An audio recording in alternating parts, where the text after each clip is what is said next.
Bien, vamos a concluir entonces el estudio que hemos estado trabajando acerca de los evangelios. Y entonces en el día de hoy vamos a tratar sobre la interpretación de los evangelios. Antes de todo, yo quisiera que todo lo que hemos visto aquí durante este tiempo ciertamente les sea de bendición.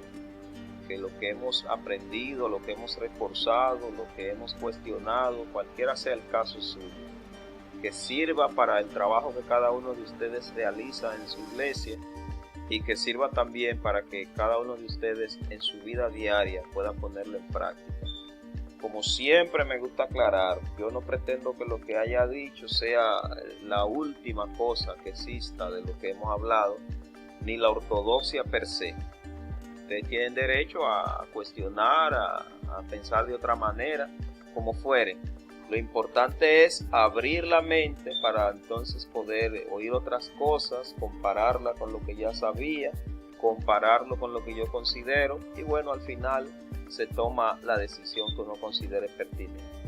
Así que comenzamos inmediatamente. A modo de introducción,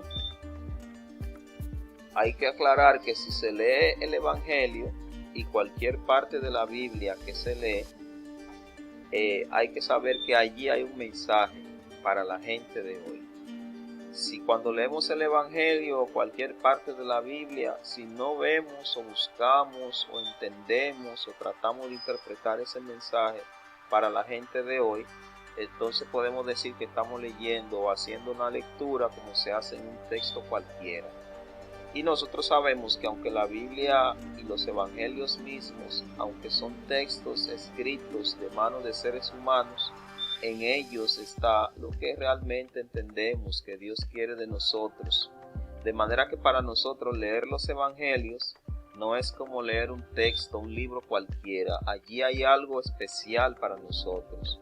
Y eso es lo importante. No se hace nada con usted saber quién escribió los evangelios, para quiénes escribieron los textos, qué se buscaba, si usted al final no es capaz de preguntarse ¿qué mensaje tiene ese texto para la gente de hoy? ¿Qué mensaje tiene para mí mismo? Y habiendo encontrado ese mensaje, si yo no estoy dispuesto a aplicarlo a mi vida. Eso es un detalle que nunca se debe olvidar. Es cierto, sí, los evangelios en principio, como hemos visto aquí y hemos establecido, todos tuvieron otros destinatarios que no éramos nosotros originalmente.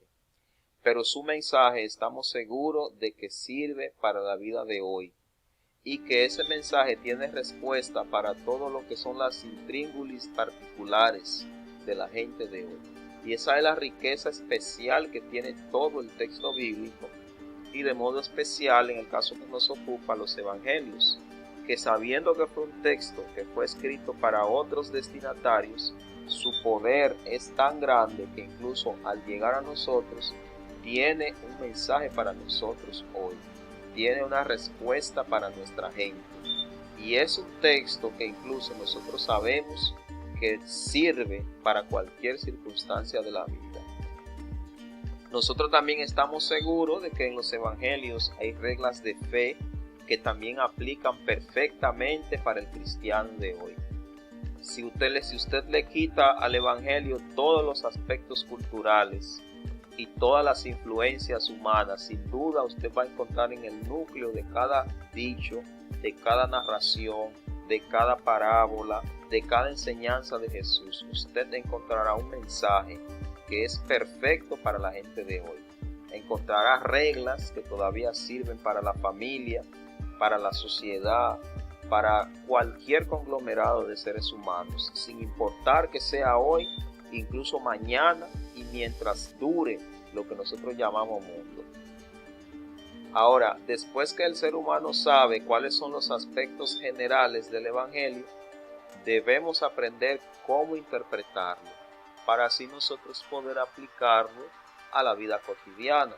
Porque si ya sabemos que hay un mensaje en el evangelio, que ese mensaje es actualizado para el día de hoy y que incluso hay reglas que aplican para la sociedad de hoy, y ya sabemos entonces los aspectos generales del evangelio, entonces vamos a aprender cómo aplicar lo que hay en ese evangelio a la cotidianidad. Antes de eso, sin duda, hay que aprender a encontrar ese mensaje. ¿Qué es lo que se quiere decir? Y entonces, en esta tarde, nosotros vamos a ver tres aspectos fundamentales. Vamos a ver una interpretación básica, sencilla, que es la que uno hace, digamos, en la mañana cuando se levanta y lee el texto bíblico, o si usted a alguna hora del día decide leer el Evangelio. Vamos a ver entonces en un segundo momento una interpretación que es un poquito más compleja, que se puede hacer más que todo para los estudios bíblicos.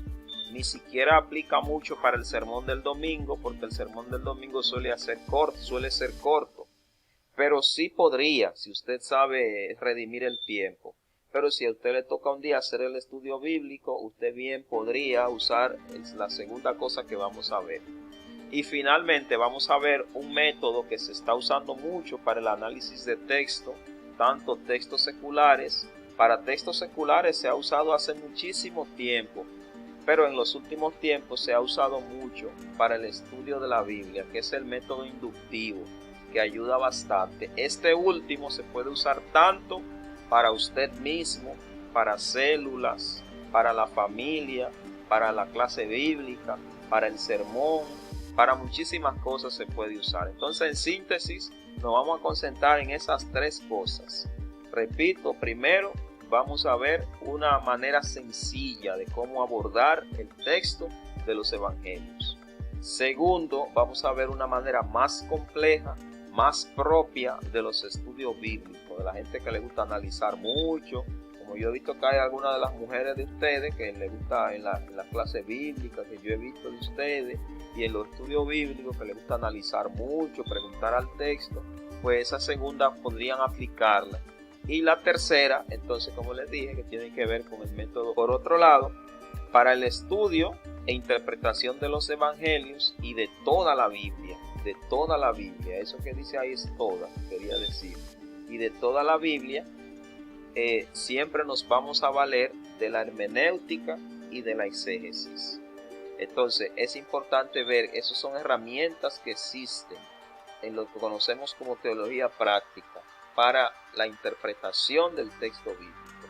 Por un lado, en la hermenéutica nosotros vemos las teorías y los distintos métodos para interpretar el texto bíblico.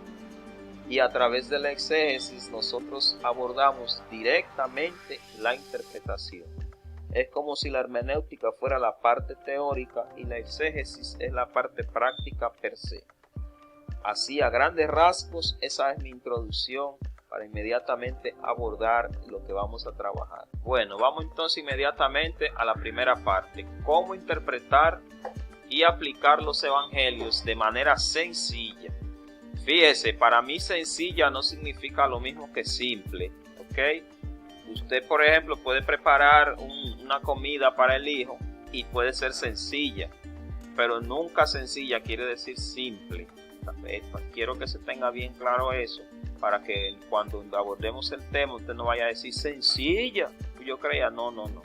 Sencilla en este sentido se refiere a que se aborda lo básico, que es como práctico, una manera de usted en el día a día encarar el texto bíblico y encontrar ahí aspectos. Y cada vez que aborde un método, entonces voy a dar oportunidad, pues si quieren preguntar, porque yo sé que ya esta parte es un poquito menos teórica que la que vimos, las que hemos visto anteriormente.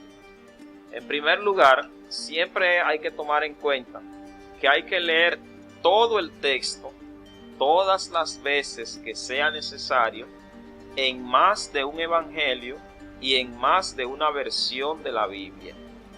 Fíjese, si usted tiene en su casa una Biblia y usted decide que usted va a leer un texto del evangelio para usted, o tiene una predicación sencilla, algo así, de esas cosas sencillas que hace la iglesia, primero asegúrese de eso.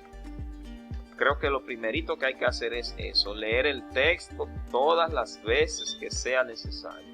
En el proceso de lectura, así de manera secular, se habla de tres momentos que hay en la lectura: prelectura, lectura per se y postlectura. Asegúrese de que su texto usted pueda encarar esos tres momentos. ¿Qué significa eso? La primera lectura que se hace es pasar la vista. La segunda encuentra detalles un poquito ya más grandes y la tercera pasada posiblemente encuentre detalles más pequeños. Hay gente que le gusta mucho rayar, subrayar, pintar. Usted bien podría subrayar en la primera y en la segunda, porque eso no es tampoco una camisa de fuerza. Pero lo recomendable es que después que usted haya leído la primera, la segunda, la tercera, entonces usted subraya. Eso es si en verdad usted va a estudiar el texto bíblico. Si es una lectura así rapidita que usted dice para su trabajo, eso es otra cosa que por el momento yo no voy a cuestionar. Pero si usted realmente va a dedicar 30 minutos, una hora, lo que sea que usted decida que va a dedicar para conocer, estudiar el texto bíblico, de manera especial los evangelios, primero asegúrese, si usted no ha leído completamente el texto, no puede encararlo. También yo recomiendo siempre que se lea en más de un evangelio. Hemos visto eso, ¿verdad? Que por el asunto sinóptico hay narraciones que están en 3 evangelios, ¿ok? Y en el caso de la narración de la crucifixión, de la muerte, de la resurrección de Jesús, eso está en los 4 evangelios. De manera que en cuanto evangelios haya, es bueno leerlo. Va a tomar un poquito más de tiempo, pero ayuda.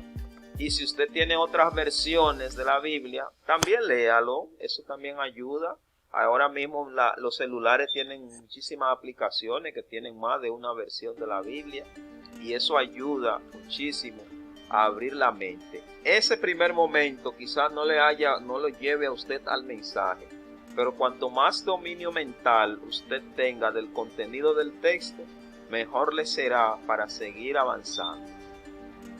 En un segundo momento, usted tiene que identificar si se trata de la narración de algún hecho, si se trata de una parábola contada por Jesús, o si se trata de algún sermón o algún discurso de Jesús. Fíjese ahí. Después que usted lea eso, esté seguro, lo que yo leí, se está narrando algún milagro, algún hecho, o Jesús está contando una parábola. Miren, por ejemplo, mucha gente lee la parábola del rico y Lázaro, y la gente no repara que es una parábola. Y entonces mucha gente lee eso como si fuera que Jesús está diciendo que eso está pasando en ese momento. Y entonces pierde la mitad del mensaje que quiere transmitir el texto. Igualmente el hijo pródigo, la gente lo lee, casi siempre no lo lee como si fuera una parábola. Entonces usted tiene que hacer esa diferencia, ver si lo que usted está leyendo es que se está narrando algún hecho que tuvo lugar, ya sea milagro, ya sea lo que fuere, o si lo que se está haciendo es leyendo una parábola que contó Jesús, o si usted lo que está leyendo un sermón o un discurso como el Sermón del Monte. Acuérdense los discursos extensos que tiene el Evangelio de Juan. Esa diferencia es muy importante aprender a hacerla, porque no es lo mismo usted interpretar para el público o para usted la narración de algún hecho, porque en la narración de algún hecho usted tiene que encontrar los personajes, usted tiene que encontrar el papel que juega cada personaje. Igual en la parábola usted tiene que tener 2 momentos, el momento de la historia y el momento de la moraleja, o sea, de la aplicación. Y hay parábolas de Jesús que tienen su moraleja en el texto, que el mismo Jesús enseñó, dijo lo que él quería enseñar, pero hay otras que no, que es uno que tiene que sacar la moraleja. Por otro lado, no es lo mismo usted interpretar un sermón o un discurso que los 2 casos a los que ya nos hemos referido. Por eso es muy importante que usted no pierda eso de vista.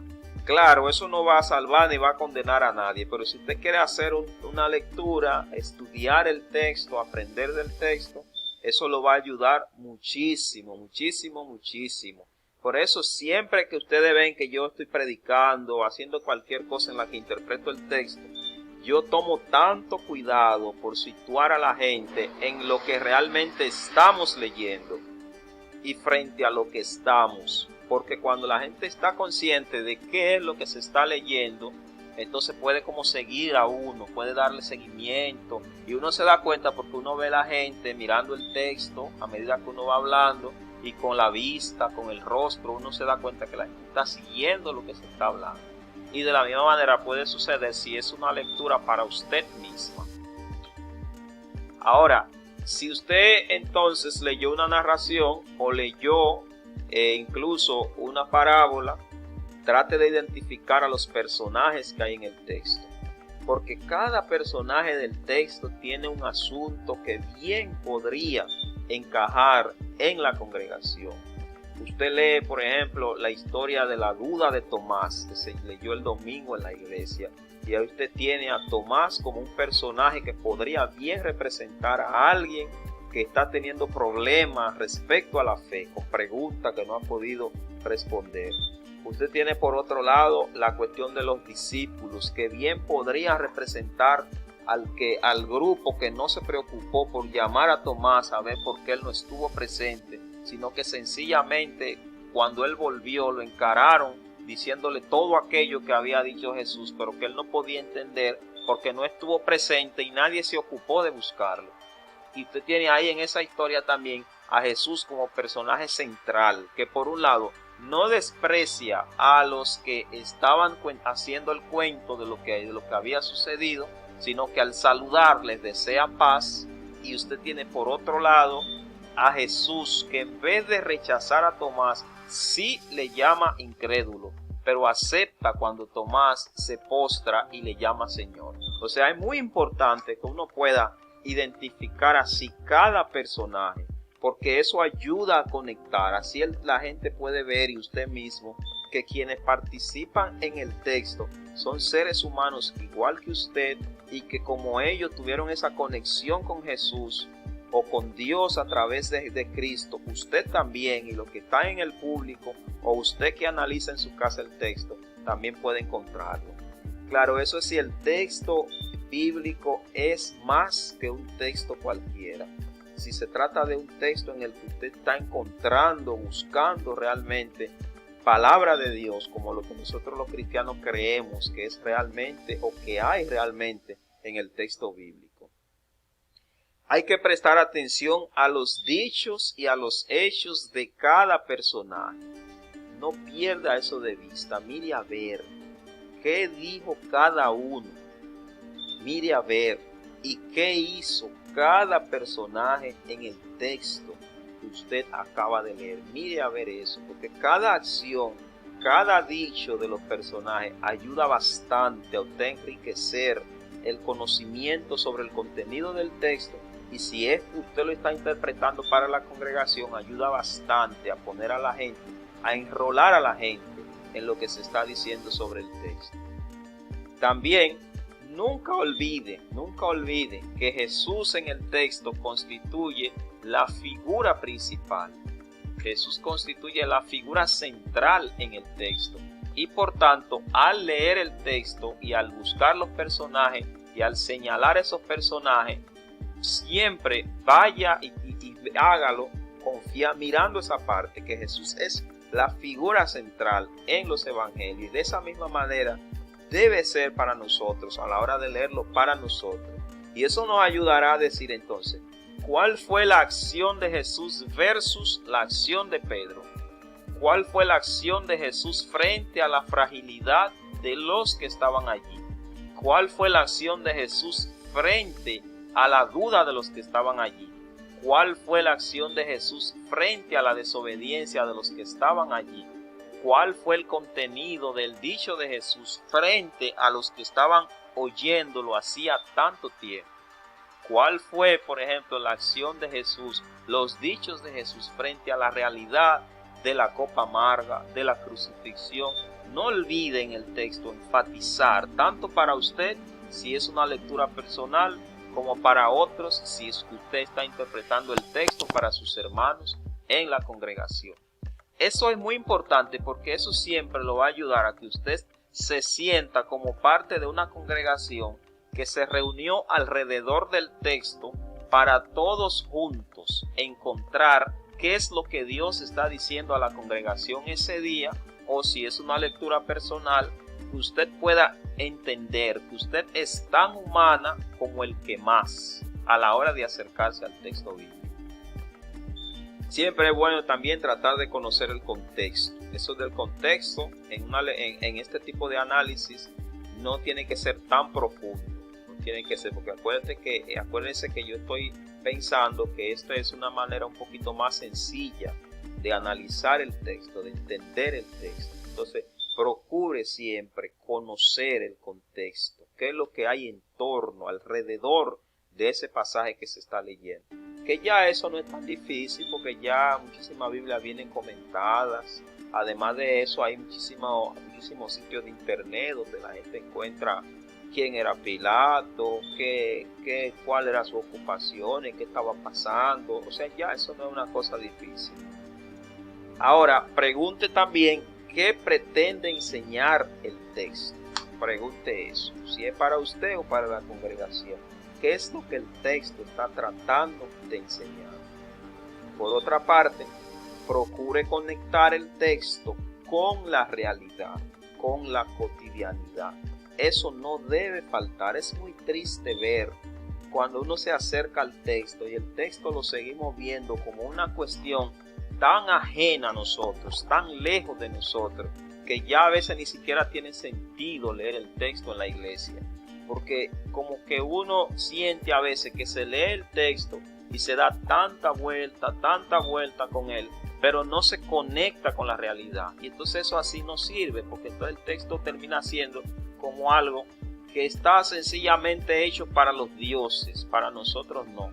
Y si es para usted, no se pare sin preguntar al texto cómo eso conecta con lo que usted está viviendo hoy, con lo que está pasando la gente que los rodea. O sea, tanto el predicador o el que da el estudio bíblico o el que dirige la célula como el que lee en su casa, si se paró de frente al texto y no trató de conectarlo con la realidad, de nada sirve todo eso que estamos diciendo. Y entonces, por último, nunca se debe hacer ningún abordaje del texto bíblico sin pedir a Dios que ilumine. Si se supone que el Evangelio contiene, o los Evangelios contienen lo que se supone que debemos aprender acerca de Dios en Cristo, entonces se supone también que debemos ir a Dios a buscar sabiduría para que nos oriente, para que nos dirija, para que nos ayude en lo que vamos a hacer. Esa es la primera parte, la primera cosa que yo les propongo que ustedes podrían hacer, y que no importa qué grado académico se haya alcanzado, ni qué grado intelectual respecto al texto bíblico se haya alcanzado, ahí qué tanto tiempo se tenga en la iglesia, no. Eso, miren, les aseguro que cuando uno toma el texto de esa manera, pero cuando uno no lo toma como una cuestión cualquiera y uno aplica eso, indudablemente uno siente que al uno o pararse de ahí o salir de la congregación, uno siente que realmente uno no ha leído un texto cualquiera, sino que uno ha encontrado algo diferente al acercarse al texto. En un segundo momento, entonces hacemos una interpretación un poquito más profunda del Evangelio. Como les dije, eso háganlo básicamente el miércoles, cuando ustedes toque dar el estudio bíblico. Usted puede hacer eso, porque ahí ya hay elementos que no es que sean malos, pero para la congregación reunida el domingo no ayudan tanto, y a veces como no hay tanto tiempo, es mejor, si no hay mucho tiempo, no tocar las cosas que yo no pueda explicar para no dejar confusión. Entonces, para eso, haga eso el miércoles, o si ustedes están teniendo un estudio especial online, o no sé, como sea, ustedes lo pueden hacer.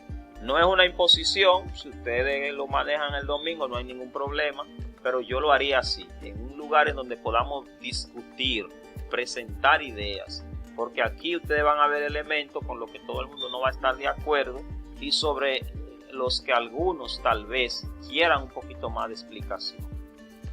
Ahí, por ejemplo, yo leería el texto completo igual que ahorita, en varias versiones, y en cuantos evangelios esté la narración. Eso ahí lo haría igual que ahorita. Leería ese texto. Aquí cuando yo me refiero al texto, en el caso de los evangelios, noten ustedes que los evangelios, igual que todo el resto de la Biblia, está dividido por capítulos. Entonces esos capítulos van narrando distintos episodios. Sepan siempre que ustedes no van a encontrar en todos los casos una línea cronológica. Siempre tengan eso en cuenta para que no vayan a creer que lo que aparece en el capítulo 3 y en el capítulo 4 necesariamente pasó uno atrás del otro. No, puede ser que en muchos casos esos fueron empates de una cosa, aquella que se encontró por aquí, por allá, y eso ustedes no lo deben olvidar, sobre todo si ustedes van a analizar el texto de esa manera con sus hermanos en el estudio bíblico. Por otro lado, procure ver igual si se trata de la narración de un hecho, de una parábola que se cuenta o de un discurso. Como les decía, igualito ahí, eso ustedes no pueden perderlo de vista. Eso tampoco lo voy a volver a explicar porque ya eso se lo di. Aquí también divida el texto en partes. Fíjese aquí. Porque miren, porque si usted lo que va a leer es una narración, todos los textos, no importa si es narración, si es parábola o si es discurso, todos los textos tienen introducción, desarrollo y conclusión. Si es una narración, entonces lo que sería la introducción es lo que se llama como el inicio, se llama así, el inicio, que es hasta donde no empieza el problema. Entonces, esta parte aquí, si es una narración, es lo que se va a llamar, digamos, nudo. Y esto aquí es lo que se va a llamar desenlace. Miren, esto aquí de introducción, desarrollo y conclusión va a ser si se trata de una, como digámoslo así, de un discurso más o menos. Pero si es una narración, entonces esto que se llama introducción es lo que se llama inicio. Entonces este desarrollo es lo que se llama nudo y esto aquí es lo que se llama desenlace, si ese es el caso. Por eso, cuando usted va a hacer este tipo de análisis así en el texto, no puede olvidar dividirlo en partes, porque ya como le dije, aquí se necesita un poquito más de tiempo. Entonces aquí usted va a comenzar diciendo, bueno, en este texto, en esta narración que tenemos, el inicio o el texto se divide en tres partes. Tenemos del versículo tal al tal el inicio, que hay hasta donde no hay problema o donde no hay una situación que ponga a la gente como en jaque. Y entonces del versículo tal al tal tenemos el nudo, que es donde está la cuestión complicada del texto. Y entonces del versículo tal al tal está el desenlace. Eso es en el caso de la narración. Es muy importante eso, porque si se tiene tiempo para dividir el texto de esa manera en el estudio bíblico, entonces usted va a poder en cada una de esas partes ocuparse una por una, explicando a la gente qué es lo que hay en cada una de esas partes, qué es lo que hay, qué es lo que se cuenta, qué es lo que se dice, qué es lo que se pretende en cada una de esas partes. Eso es diferente al caso de ahorita, que de un solo volado usted puede decir lo que va a decir, pero aquí usted necesita suficiente tiempo para ocuparse una a una de estas cosas. Entonces, por otro lado, usted va a ver si en ese texto hay alguna otra figura literaria, además de la parábola a la que me referí. Es muy importante que usted mire a ver si en esos textos hay alguna otra figura literaria. Bueno, ya eso, usted, si le interesa esa parte, usted tiene que saber qué es lo que es una figura literaria. En general, las figuras literarias se usan como para, en primer lugar, embellecer el lenguaje. Y en segundo lugar, para enseñar o decir cosas que las palabras ordinarias no pueden decir. Principalmente nosotros encontramos en la Biblia hipérbole, cuando se dicen las cosas de una manera exagerada. Encontramos en la Biblia también metáfora, cuando se le dice a un ser el nombre de otro porque se parece. Por ejemplo, usted encuentra en el texto bíblico que se le llama, ¿qué le digo?, algodón al cabello, en el libro de Cantar de los Cantares, cosas así. miel al líquido de los labios, todo eso es metáfora. Y también hay símil, un sinnúmero de otras figuras. Entonces por eso usted tiene también en esta parte aquí que ver si además de la parábola que hay, que es común en los evangelios, hay alguna otra figura, porque eso le va a dar riqueza a la interpretación del texto bíblico. Y naturalmente va a requerir mucho más tiempo que el que se requiere en la primera parte, en el otro tipo de análisis que vimos. Por otro lado, usted en esa parte también, como usted lo que está haciendo es un estudio bíblico, reconozca, resalte y valore las semejanzas y las diferencias que puede tener el texto en cada uno de los evangelios o en cada una de las versiones.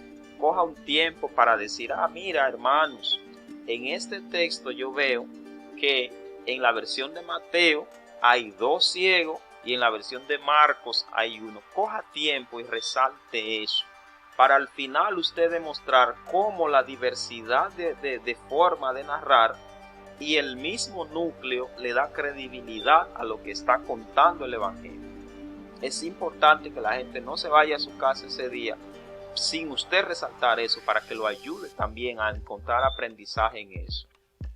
Además, usted puede en ese tipo de análisis investigar sobre quién escribió el autor, qué línea de pensamiento él tiene, qué es lo que él procuraba demostrar al escribir ese evangelio y de manera específica ese texto. Eso ayuda también a entender qué es lo que el texto está diciendo. Y por otro lado, conozca el contexto. Pero aquí el contexto se tiene que conocer de 3 maneras. Primero, el contexto en el que aparecen las palabras, que en algunas ocasiones a eso se le llama contexto literario. El contexto en el que aparecen las palabras. Es decir, no es lo mismo la palabra amor cuando está hablando en Corintios 13 que amor cuando se está hablando en Cantar de los Cantares, o que amor cuando se está hablando de la familia. Eso se llama el contexto así literario. O sea, en qué lugar, qué significa esa palabra ahí en esa parte en que se encuentra. Está también el contexto histórico, que tiene que ver con el tiempo en la historia en que se produjo eso que se está narrando el evangelio. Y está también el contexto cultural, social, miles de contextos que están en torno a algo que está en un texto. Que ahorita nos referimos al contexto como algo un poquito más sencillo. Si es la crucifixión, sencillamente decir lo que era la crucifixión, cómo ocurría y cosas así. Pero aquí usted tiene que ver cada palabra primero en el contexto en el que aparece ahí, en el contexto social en que se dieron los hechos, en el contexto histórico en que ocurrieron los acontecimientos o que se dijo lo que trata de transmitir el evangelio.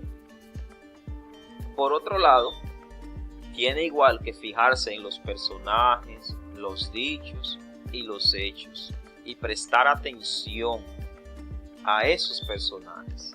Ahí no puede olvidar tampoco las virtudes y defectos de cada personaje.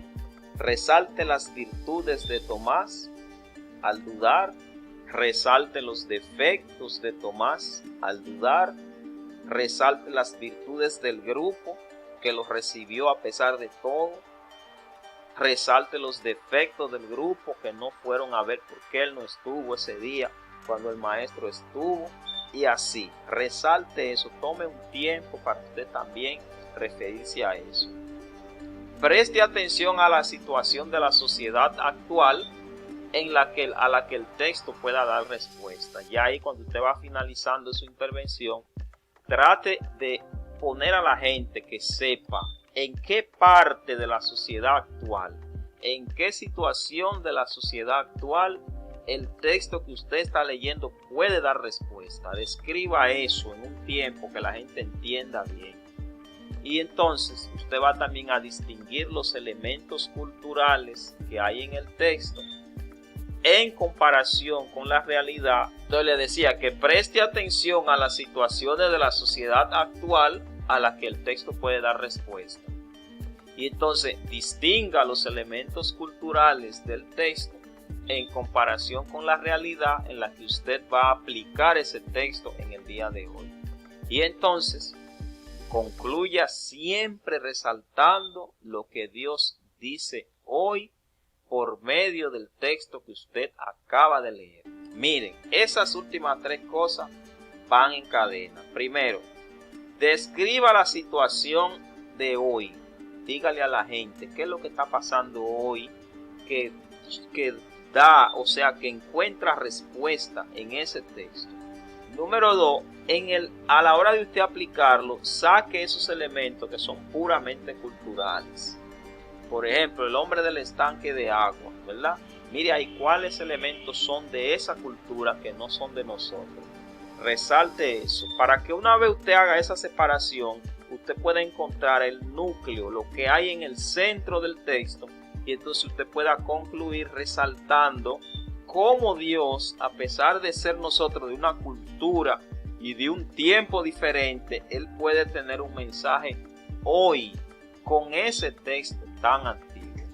De esa manera yo encararía un estudio ya un poquito más, como le dije, como ustedes ven, ustedes tendrían que tomar como quizá una hora trabajando con los hermanos de la iglesia con un texto eso, poniéndolo a ellos a participar, preguntando, cosas así que ayudan bastante a entender el texto.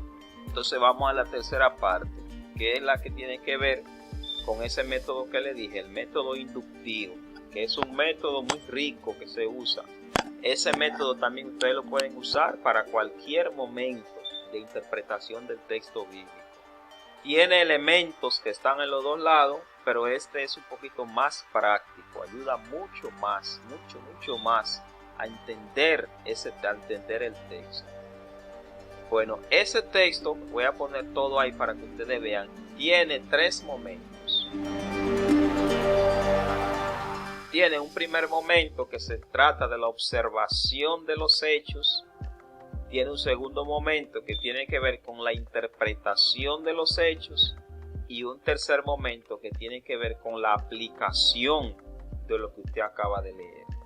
Primero, como le dije, el método inductivo se está usando muchísimo en el día de hoy para leer el texto bíblico, para interpretarlo. ¿Cuáles son las ventajas que tiene el método inductivo? Que lo que usted está hablando con la gente o lo que usted está viendo en el texto no es una imposición de nadie, sino que usted mismo lo está encontrando en el texto. Y si usted está el domingo hablando del texto usando ese método, usted mismo está conduciendo a la gente a encontrar eso que usted está encontrando en el texto.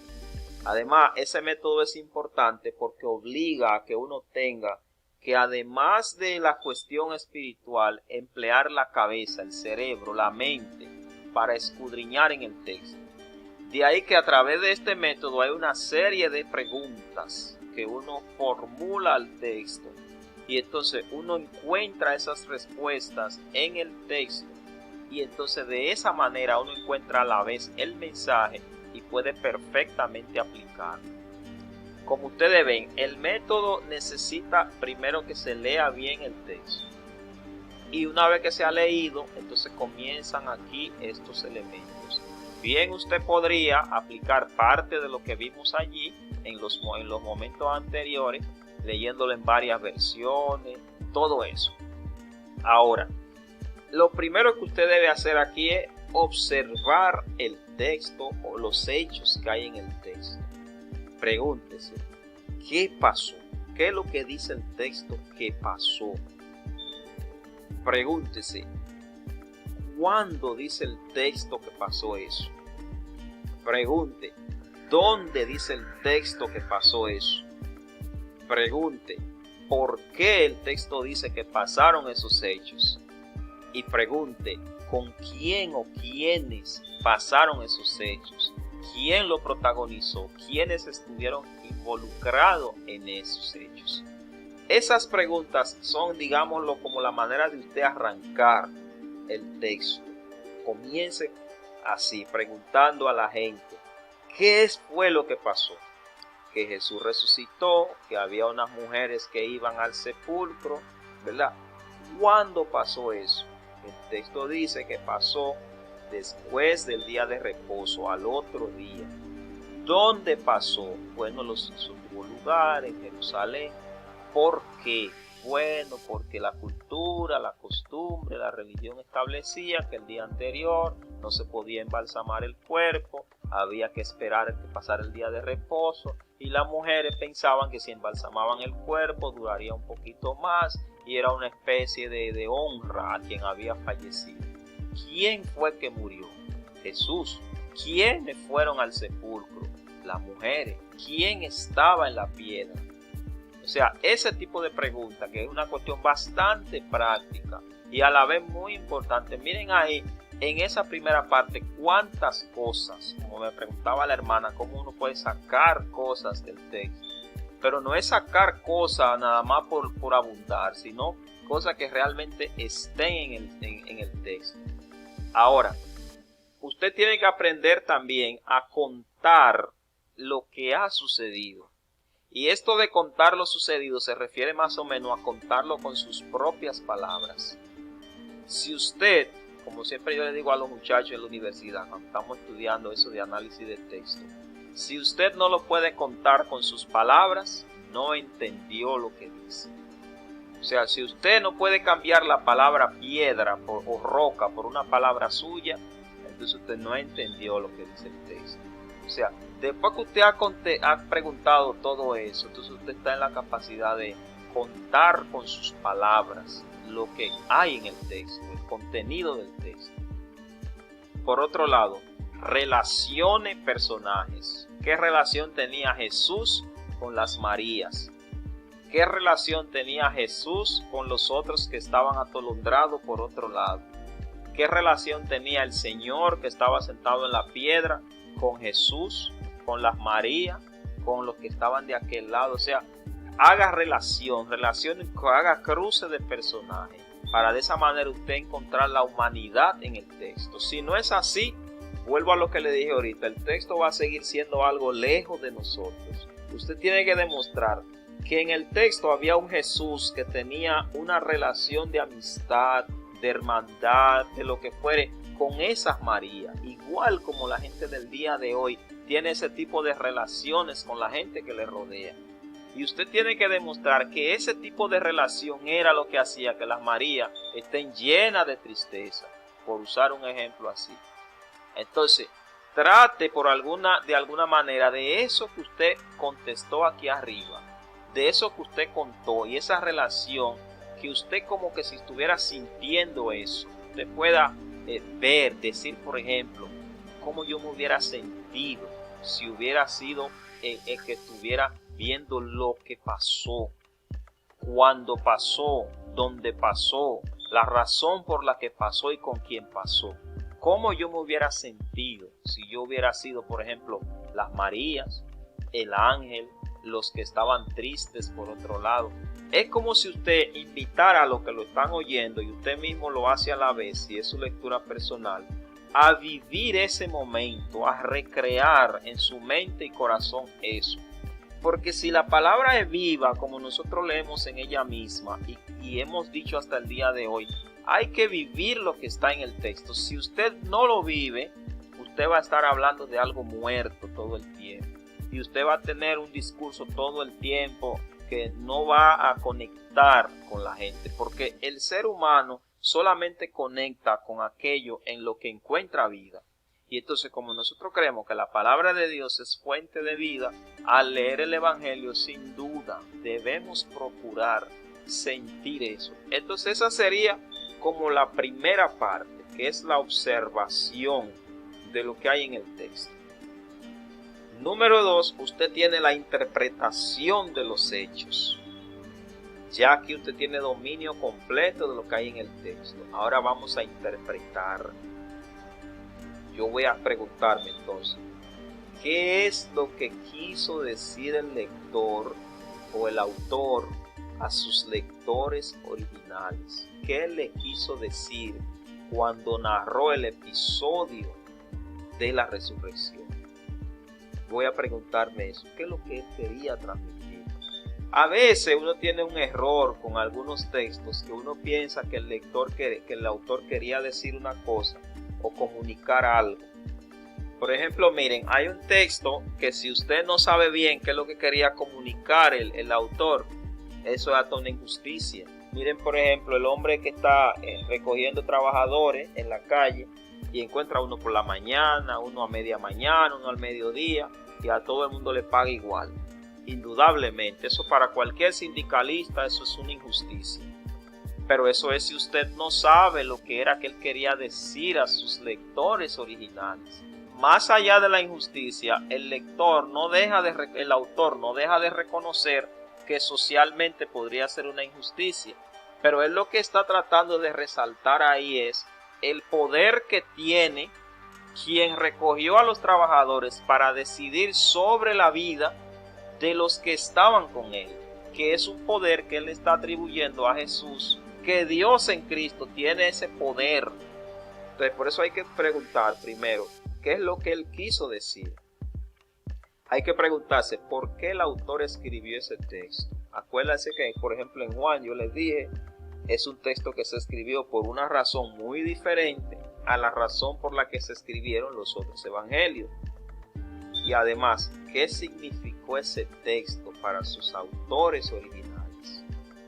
O para sus lectores originales. ¿Qué significó eso? Esta es una parte que necesita un poquito más de pensamiento.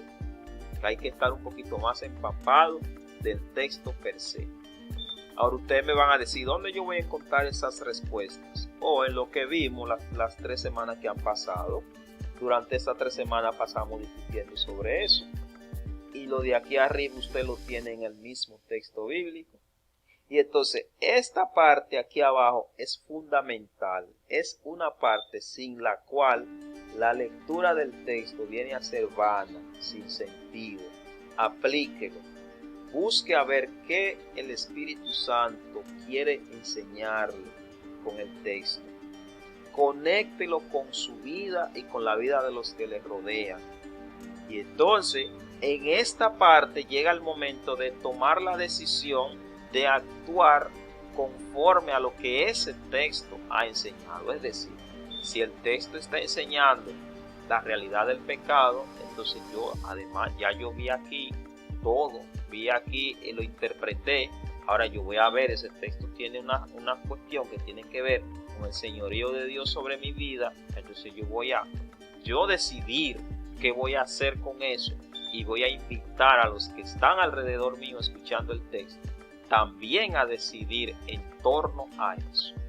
Esa es una manera, como ustedes ven ahí, que miren, lo están usando en esos lugares. ¿Saben dónde lo usan mucho? En esos lugares donde, ¿qué le digo? Nosotros le llamamos células, que ellos dicen grupos pequeños, que son esa gente que se reúne en torno al texto bíblico para analizarlo. Y lo usa mucho gente que no tienen conocimiento demasiado alto del texto bíblico y que quiere como participar en una discusión plena del texto. Es un método muy bueno que si ustedes quieren pueden investigar muchísimo más sobre eso, y eso lo ayuda, miren, a que usted pueda encontrar en los evangelios, en el texto bíblico, qué es lo que realmente Dios quiere decir a su vida con esto. Sobre todo si nosotros los protestantes consideramos que si bien el pastor y el maestro todos somos figuras importantes, el Espíritu Santo habla a cada uno de modo particular según su realidad. Bien, entonces si no tienen otra pregunta, yo entonces concluyo diciéndole 3 cosas. Primero, yo le agradezco muchísimo por el tiempo que hemos estado aquí. Le agradezco muchísimo al pastor, que teniendo en su iglesia incluso muchísima gente que yo sé que tiene muchísimo conocimiento del texto bíblico, por la misericordia de Dios me permite compartir con ustedes. Así que yo agradezco muchísimo. Para mí siempre es un honor, un placer, un gozo, una alegría poder compartir lo que Dios, sin yo haberle pagado nada, Él quiso que yo consiguiera. Por esa razón yo me alegro muchísimo de haber compartido con ustedes. En segundo lugar, no se queden ahí con eso que yo les digo. Cuestionen el texto, pregunten, analicen, Estamos en un tiempo en donde nosotros no necesitamos quedarnos ahí. No, miren, el texto bíblico es mucho más rico de lo que nosotros mismos pensamos. Nosotros hemos creído que el texto bíblico se remite al momento litúrgico y hemos perdido una gran riqueza que hay en el texto bíblico. Y mientras más la gente va creciendo, y si realmente la gente conoce al Señor, mientras uno va creciendo, uno se va dando cuenta, señores, que no importa todo lo que usted llegue a saber. Ciertamente el entendimiento del texto bíblico va a depender de la manera en que usted busque el rostro de Dios a la hora de analizar el texto. Si no, usted se va a perder en mil cosas y ni va a conducir la gente a nada, y peor, ni siquiera usted mismo va a llegar a nada. Y la tercera cosa que es importante, muy importante que ustedes tomen en cuenta, a la hora de usted de analizar el texto bíblico, respete siempre la postura de los demás, aunque usted no la comparta.